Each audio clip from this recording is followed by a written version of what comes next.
8월 3일 미국 현지에서 전해드리는 미즈노래 월가 속보 뉴스 시작하도록 하겠습니다. 지금 보고 계시는 요 그림은 금요일장이죠. 전 세계 증시의 모습입니다. 금요일 전 세계 증시의 모습인데요. 일단 금요일 날 주식 미국 시장이 한 번 더 빠졌으니까 월요일도 이런 모습으로 시작될 것으로 보입니다.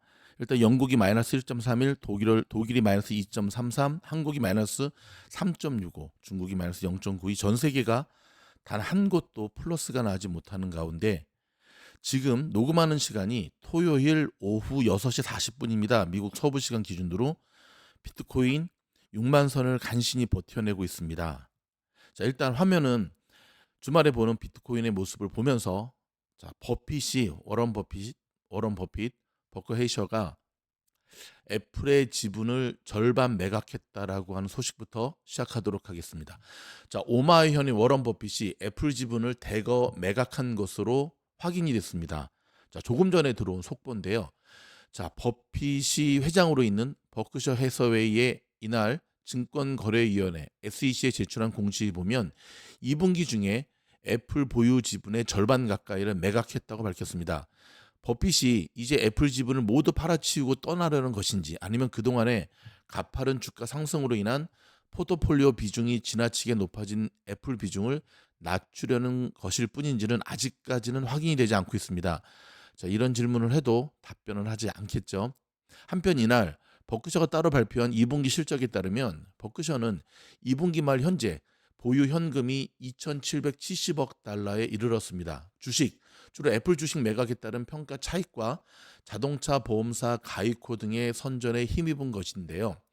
버크셔가 이날 SEC에 제출한 공시에 따르면 버크셔는 2분기 중 애플 보유 주식 거의 절반을 팔았습니다.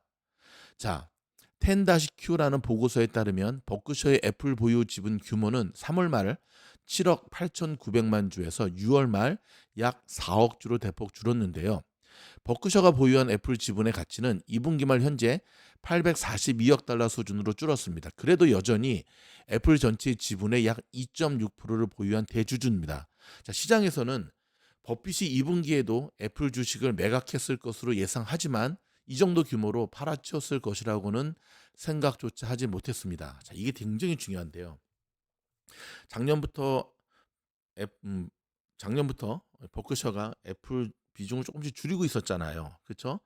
그런데 이제 그런 모습을 보면서도 이 리밸런싱의 개념이다. 이제 저런 큰 곳은 이제 투자 비중을 좀 이렇게 조정을 늘 하지 않습니까?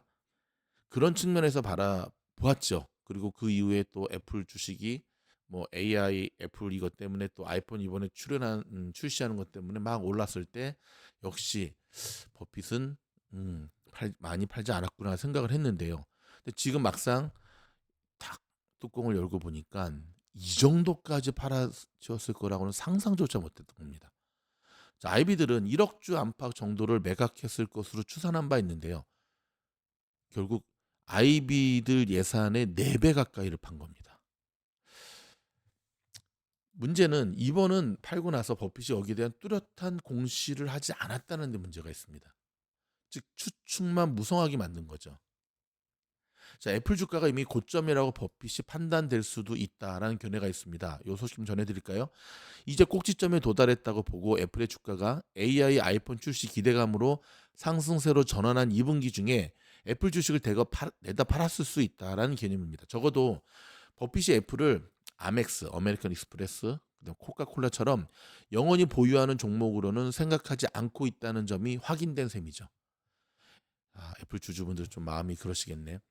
애플 비중이 버크셔 전체 투자 포트폴리오에서 지나치게 높아진 것을 조정하기 위해 매각했을 수도 있습니다. 자, 버크셔는 애플을 주당 약 34달러 수준에서 사들였는데요. 2016년과 18년 사이 애플 주식 보유를 대거 확대했고 주가 상승이 겹치면서 버크셔 포트폴리오에서 애플이 차지하는 비용이 무려 40%를 웃돌았습니다. 또 많이 벌었죠. 달걀을 한 부분에 담지 않는다는 버핏의 투자 철학이 배치되는 이 같은 포트폴리오 구성을 정상화하기 위해 버핏이 대규모로 매각했을 수 있습니다. 자, 버크셔가 애플 주식을 앞으로도 계속 매각할지에 투자자들의 관심이 집중될 전망인데요. 계속 판다면 버핏이 애플 주식에서 완전히 손을 털어버리려는 것일 수도 있습니다. 다만 포트폴리오 비중 조정을 위한 규모에서 매각이 멈출 가능성이 더 높아 보입니다. 자, 버핏은 2분기 버크셔의 보유 현금 규모를 대거 늘렸는데요.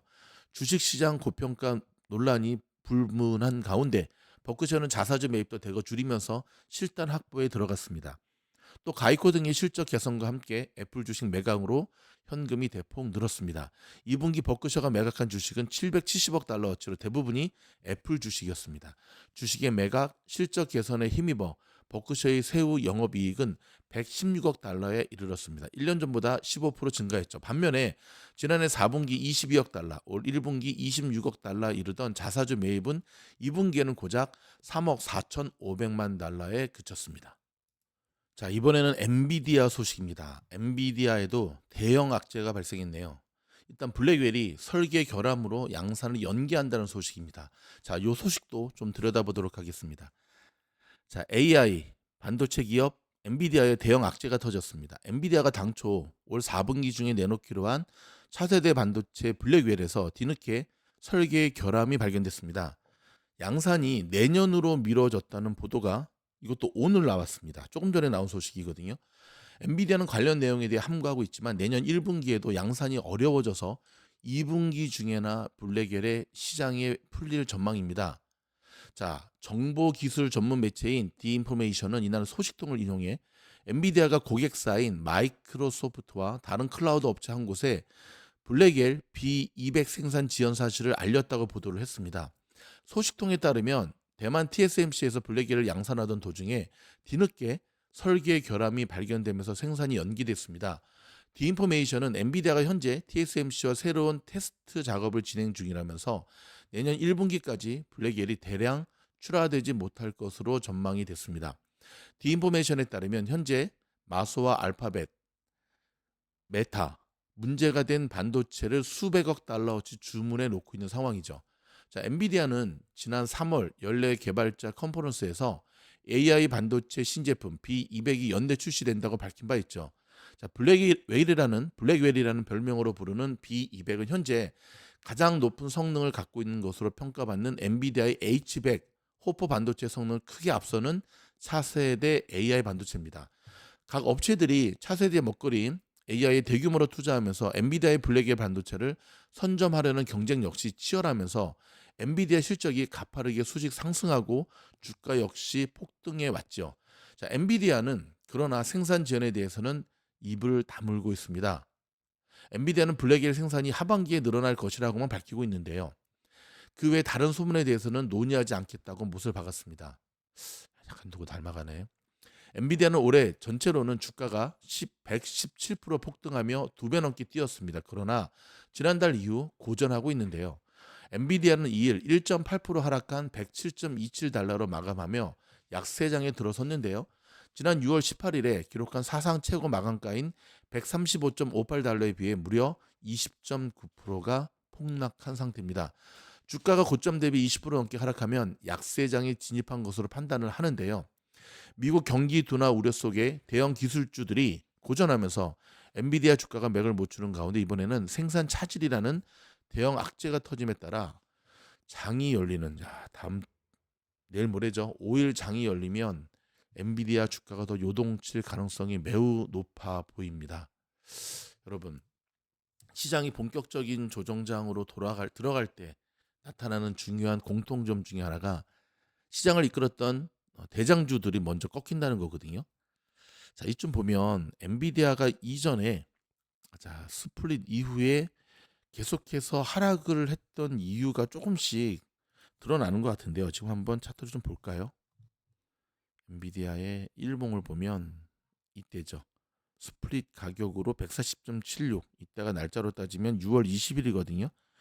한 달 한 반 정도 됐는데 이때 이후로 고점이 계속 낮아지고 있는 모습들이 보여지는데요.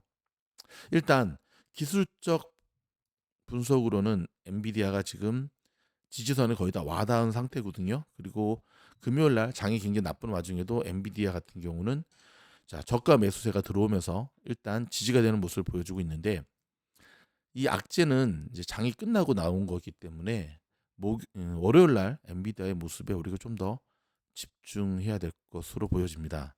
자, 엔비디아 주주분들 힘내시고요. 일단은 너무 급하게 달려온 것일까요? 아니면 TSMC의 기술의 문제일까요? 쉽지 않은 장이 계속해서 이어지고 있는데요. 일단 계속해서 저희가 뉴스부터 전해드리고 난 다음에 오늘 장에 대한 분석, 그다음에 이번 주 어떻게 될 분석들을 좀 더 이어가도록 하겠습니다. 자, 다음은 인텔 소식입니다. 자, 여러분 인텔 주식만의 문제가 아니라 인텔이 보여준 이 모습을 통해서 우리가 시장을 가늠해 볼 필요가 있는데요. 자, 미국의 대형 반도체 기업인 인텔이 하루 만에 주가가 26% 폭락했거든요. 지금 보이시죠? 이게 금요일장, 지난 금요일장에 애플이 그 전날 어닝 발표 후에 26% 폭락한 모습인데요. 50년 만에 최대 폭이라는 사실에 시장이 지금 주목하고 있습니다.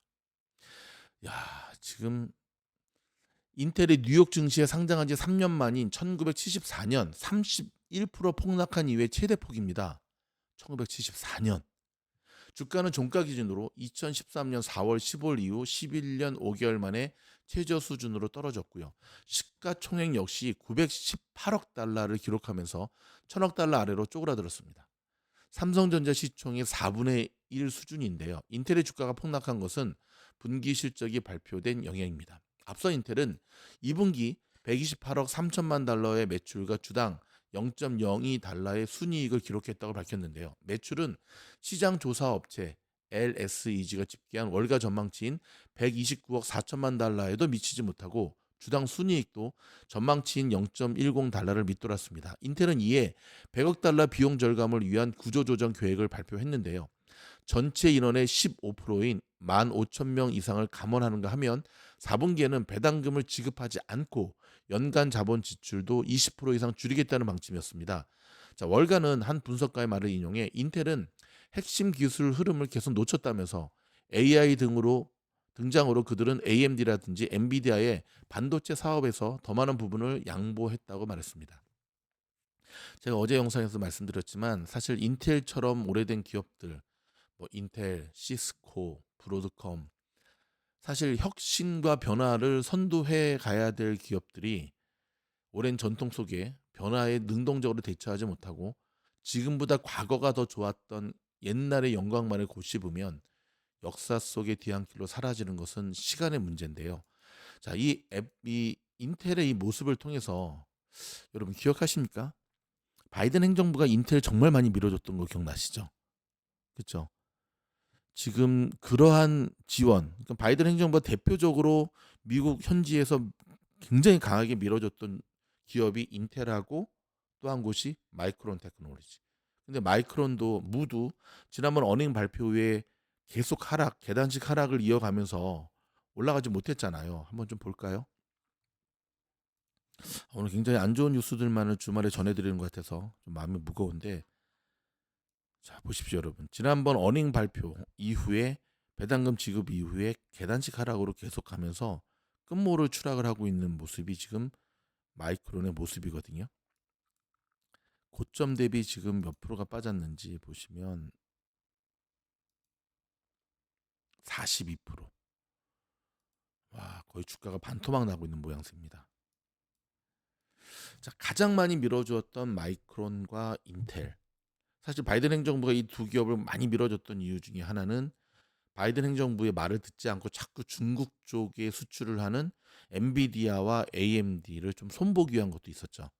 근데 지금 분위기는 그렇게 밀어주었건만 그 밀어줌을 그 기회를 잡지 못하고 자, 마이크론과 인텔이 계속해서 하락의 모습을 가고 있다는 겁니다. 이런 기업들이 앞으로도 계속 속출할 겁니다, 여러분. 특별히 종목을 줄이시면서 효과적으로 대처를 하셔야 되는데요. 요즘 시장이 굉장히 어려운 것 중에 하나가 뭐냐면 너무 빠르게 칼날처럼 꽂는다는 거예요. 그리고 차라리 하락장의 일관성을 보여주면 인버스 잡고 들어갈 텐데 그렇지도 않는다는 거예요.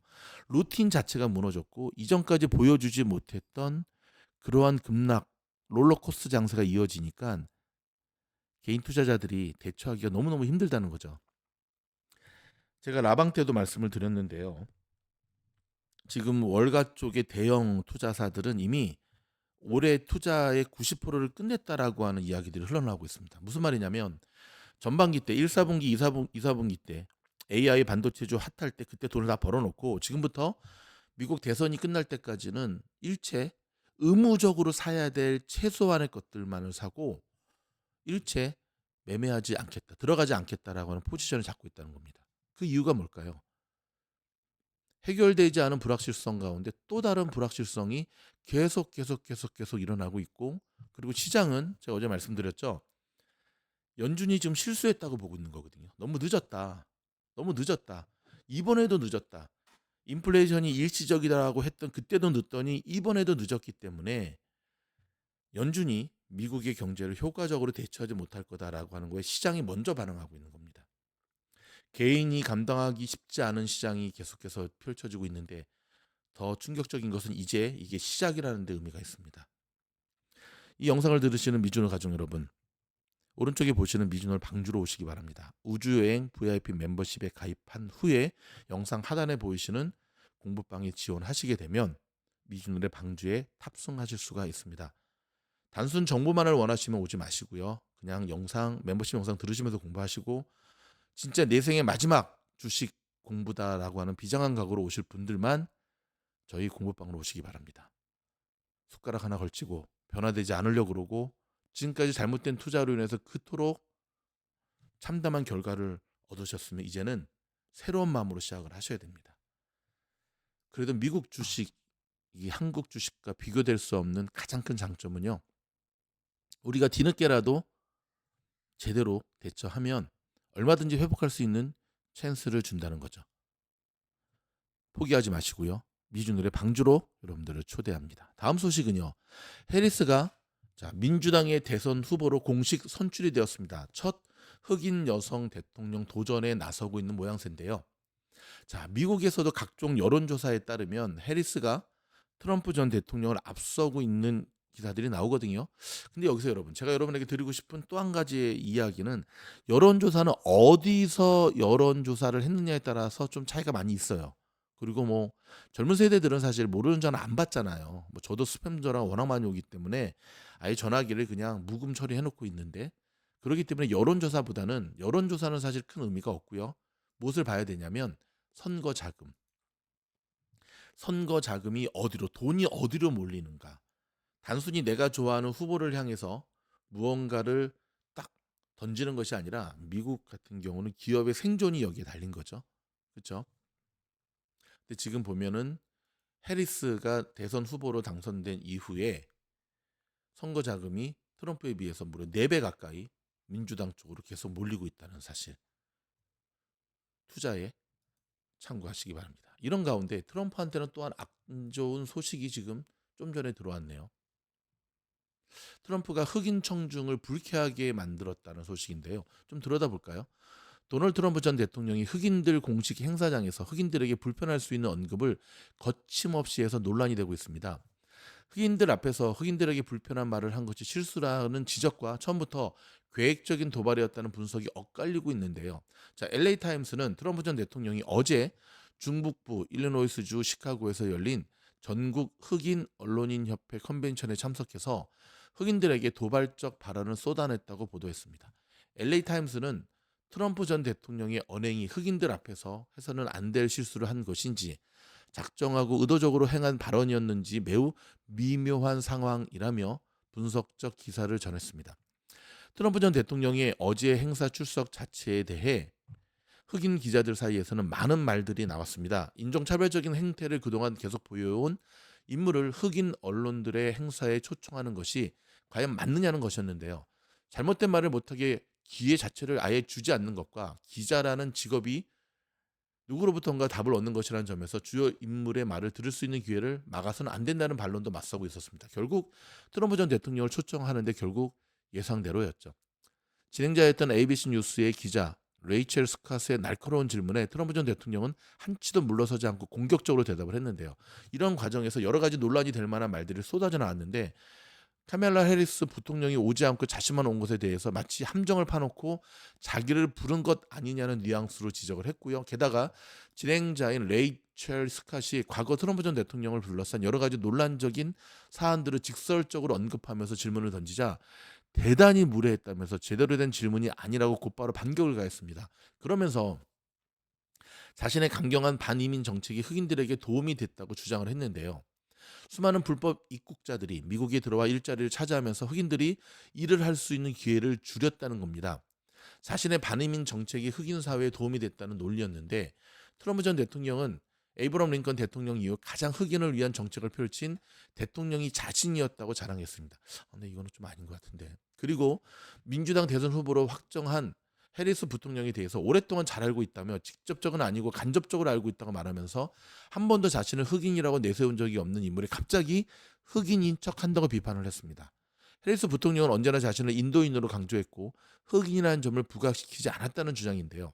트럼프 전 대통령은 해리스 부통령을 인도계로 생각한다면 왜 이제 와서 흑인이라는 점을 내세우는지 모르겠다면서 표를 얻기 위한 그런 꼼수라고 공격을 했습니다. LA 타임스는 어제 행사가 트럼프 전 대통령이 진면목을 다시 한번 확인시킨 자리라는 점에서 의미 있었다고 볼 수 있지만 사실이 아닌 발언을 수많은 사람들 앞에서 할 수 있게 만들어 좋지 않은 영향을 미칠 수 있는 위험한 순간이었다는 점도 지적을 했습니다. 자, 오는 11월 2024년 대선에서 흑인들의 선택이 어떻게 될지 트럼프 전 대통령이 얼마나 흑인 표를 얻을 수 있을지 굉장히 궁금한 가운데 있는데요. 의도적인 발언이죠. 그러니까는 트럼프 지지하는 지지층들을 결집시키기 위한 의도함의 작전인데 문제는 조금 선을 넘어가고 있는 것이 아닌가. 결국 해리스 측이나 트럼프 측이나 자기들의 표밭은 이미 결정됐고 부동층 아직 누구를 뽑을지 결정이 되지 않은 부동층을 자기네 쪽으로 흡수하는 게 목표인데 인종적 발언 굉장히 좀 예민한 부분들을 저렇게 하는 거는 선거 전략으로도 저는 별로 안 좋은 방법이라고 생각이 듭니다.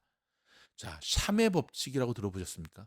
지금 최근에 언론에서 계속 나오고 있는 이야기인데요. 요 소식 좀 마지막으로 들여다보도록 하겠습니다. 자, 영국의 제조업 지수가 급락한 상황에서 고용 지표까지 부진한 것으로 나타나면서 금요일에 고용 보고서가 참 충격적이었죠. 연준이 금리 인하 대응에 늦었다는 지적이 잇따르고 있습니다. 금리 대응에 실패하면 그간 피하려고 노력했던 경기 침체, 정확하게 말하면 스태그플레이션이 올 가능성이 커졌다는 이야기인데요. 자, 파이낸셜 타임스 등 외신들은 미국의 일자리 증가율이 급락하자 연준의 움직임이 느리다는 비판이 제기된다고 보도했습니다. 자, 2일 발표된 미국의 고용 보고서에 따르면 지난달 미국의 기업은 11만 4천 개의 일자리를 추가했는데 이는 지난 12월 평균 증가량은 21만 5천 개와 비교해 크게 낮은 수치죠. 실업률은 0.2포인트 상승한 4.3포인트를 기록했는데요. 이에 따라 3개월 평균 실업률이 지난 12개월 최저치보다 무려 0.5포인트 이상 상승하면 경기 침체로 간주하는 샴의 법칙. 자, 샴의 법칙이 뭐냐면 3개월 평균 실업률이 12개월 최저치보다도 0.5포인트 이상 상승하면 이걸 경기 침체로 보는 경제 법칙입니다. 결국 지금 미국의 상황이 샴의 법칙에 들어섰다라고 볼 수가 있다는 거죠. 자, 시장에서는 연준이 FOMC에서 금리를 인하하지 않고 동결하기로 결정한 지 이틀 만에 이 같은 고용 지표가 발표한 것에 주목을 하고 있습니다. 저 파월 의장이 노동시장의 실질적인 추가 냉각을 보고 싶지 않다고 발언했기 때문인데요. 이에 따라 전문가들은 연준이 금리 인하에 더 공격적으로 나설 수밖에 없다는 분석을 내놓고 있는데요. 무디스의 IB는 연준이 실수를 저질렀다며 몇 달 전에 금리를 인하했어야 한다고 말했습니다. 또한 연준이 6월에 첫 금리 인하를 단행했다면 더 최적이었을 것이라며 7월 회의를 두고 놓친 기회라고 했습니다. 특히 미국의 경제학자들은 연준이 예상대로 9월에 만약에 25bp를 내린다는 것으로 충분하지 않을 수 있다는 거죠. 그들이 지금까지 보여왔던 것보다 금리를 정상화하는데 훨씬 더 공격적일 것이라는 명확한 신호가 있어야 한다고 말을 했습니다. 자, 마지막으로 테슬라 소식 좀 정리해서 전해드리도록 하겠습니다. 최근 주말에 테슬라 소식이 별로 안 나오고 있습니다. 그래서 좀 쌍끌이 어선처럼 긁어 모았는데요. 일단 전기차 관련 쪽에서는 지금 사상 최대치의 기록적 판매를 기록했거든요. 테슬라의 경쟁인 BYD. 그럼에도 불구하고 BYD가 폭락했다는 소식. 자, 일론 머스크가 AI 컴퓨터 구축에 대한 큰 그림들을 제시하면서요. 특별히 어 에너지 공급 업체 계획을 강화하면서 여기에 대한 운영 책임자를 영입했다는 소식. 또 한 가지는 일론 머스크의 그 급여 패키지에 대한 이야기가 다시금 또 스매일스매일 피어나오고 있다는 소식. 자, 여러분, 일단 테슬라에 대한 영상 저희가 별도로 하나 주말에 올려드릴 거 만들고 있거든요. 지금 보고 계신다 것처럼 8월부터 12월까지를 책임질 미주노래 50 종목 조금 전에 올라갔습니다. 따끈따끈한 이 종목으로 8월부터 12월까지 지금 미국의 월가의 정통한 분석가들은 8월 한 달은 굉장히 힘든 장이 될 것이다라고 어두운 전망들을 내놓고 있는데, 그런 전망 속에서도 잘 헤쳐나갈 뮤즈놀의 50 종목 지금 바로 보실 수 있습니다. 이 영상 끝에 달아드리도록 하겠습니다. 멤버십 영상입니다. 고맙습니다.